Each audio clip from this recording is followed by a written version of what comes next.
1998 के पोखरण टेस्ट के बाद इंडिया बना एक full fledge nuclear power and this was possible only after India tricked America.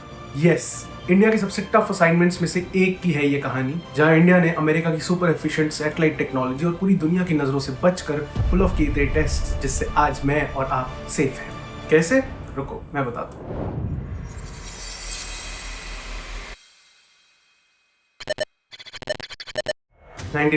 Atal Bihari Vajpayee India के प्राइम मिनिस्टर बने और उन्होंने गो हेड दिया इन न्यूक्लियर टेस्ट को कंडक्ट करने का। लेकिन थोड़ा सा बैकग्राउंड समझ लेते हैं। 1964 में चाइना के पहले न्यूक्लियर टेस्ट के बाद इंडिया चौकन्ना था। इनफैक्ट उस साल तब के राज्यसभा एमपी अटल बिहारी वाजपेयी ने पार्लियामेंट में कहा था, an answer to an atom bomb is an atom bomb, nothing else. और मई 1974 में जाके इंडिया ने राजस्थान के पोखरण में पुल ऑफ किया था ये कारनामा। यूएन सिक्योरिटी काउंसिल के 5 परमानेंट मेंबर्स के अलावा इंडिया बना पहला देश जिसने एक न्यूक्लियर टेस्ट सक्सेसफुली कंडक्ट किया। The Buddha smiled as India peacefully conducted its first nuclear test. ये हुआ था इंदिरा गांधी की प्राइम मिनिस्टरशिप के अंडर। लेकिन अगले 21 साल तक ये मामला ठंडा पड़ा था। बदलाव आया 1995 में पीवी नरसिम्हा राव से। टेस्ट की तैयारी हो रही थी लेकिन अमेरिकन सैटेलाइट ने एक्टिविटी नोटिस कर ली और इस वजह से हम आगे नहीं बढ़ पाए। कहते हैं 1996 में राव ने फिर से घोड़ दिया, लेकिन इस बार तो यूएस ऑफिशियल्स खुद आए और इंडिया की टेस्ट प्रेपरेशंस का एविडेंस दिखाया। क्लियरली अमेरिका नहीं चाहता था कि इंडिया एक न्यूक्लियर केपेबल देश बने। फिर वाजपेयी साहब, जिन्होंने 1964 में इंडिया के न्यूक्लियर एनेबल्ड होने की इंपॉर्टेंस को हाईलाइट किया था,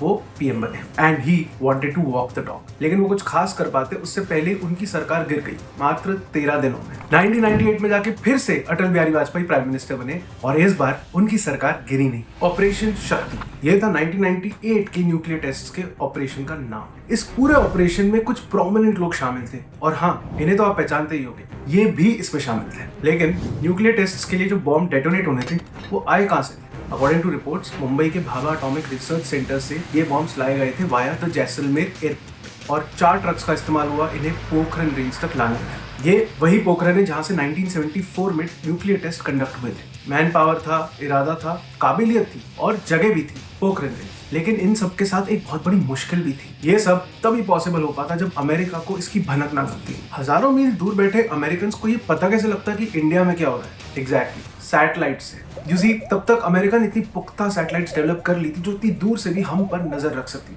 और पोखरण रेंज पे हवर कर रही सैटेलाइट्स बहुत ज्यादा एडवांस थी। तो फिर अब आती है बात की कैसे उन सैटेलाइट से बचा गया और इतने बड़े लेवल पे न्यूक्लियर टेस्ट कंडक्ट किए गए। ये मेरा फेवरेट पार्ट है। सैटेलाइट्स की टाइमिंग्स एग्जामिन की गई जिससे जब वो पोखरण पे हवर ना करें तब यहाँ पर काम हो सके। इसी रीजन से काफी काम रात में किया जाता था। अब लोगों की बात करते हैं। साइंटिस्ट और इंजीनियर इन्वॉल्व थे न्यूक्लियर वेपन्स की असेंबली से लेकर डेटोनेशन तक। ये सारे ऑफिशियल्स को आर्मी यूनिफॉर्म्स दी गई थी। Indian army, Pokhran range Indian army के कंट्रोल में थी, इसलिए जो भी ऑफिशियल साइंटिस्ट थे उनको कोड नेम्स दिए गए थे। डॉक्टर एपीजे अब्दुल कलाम का कोड नेम था मेजर जनरल पृथ्वीराज। सिर्फ लोगों को ही नहीं, टेस्ट में यूज हुए शाफ्ट्स को भी अलग अलग कोड नेम्स दिए थे, जैसे कि व्हाइट हाउस, ताजमहल और कुंभकर्ण। अपेरेंटली ये नाम इसलिए दिए गए थे जिससे कि रिकॉल वैल्यू रहे और वो नाम याद करने में आसानी हो, क्योंकि ये बोलना कि व्हाइट हाउस कोलैप्स हो गया या ताजमहल उड़ गया काफी डेंजरस होता है कि नहीं। एक और चीज, एक रिपोर्ट ये क्लेम करती है कि इंडियन आर्मी को यह एहसास हो गया था कि यूएस सैटेलाइट्स ने 1995 में न्यूक्लियर एक्टिविटी कैसे डिटेक्ट की, क्योंकि उन्हें रेत के टीलों की मूवमेंट दिख गई थी।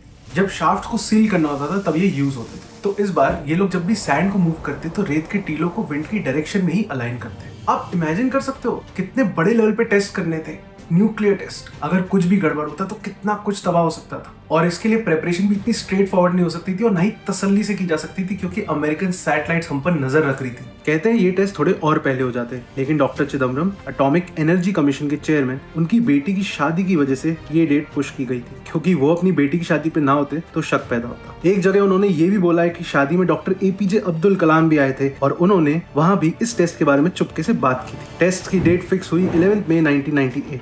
कहते हैं टेस्ट के दिन जो विंड है वो सिविलियन एरियाज की तरफ चल रही थी, इससे रेडिएशन स्प्रेड हो सकता था। लगभग दोपहर के 12 बजे जाके ये विंड थोड़ी सेटल हुई।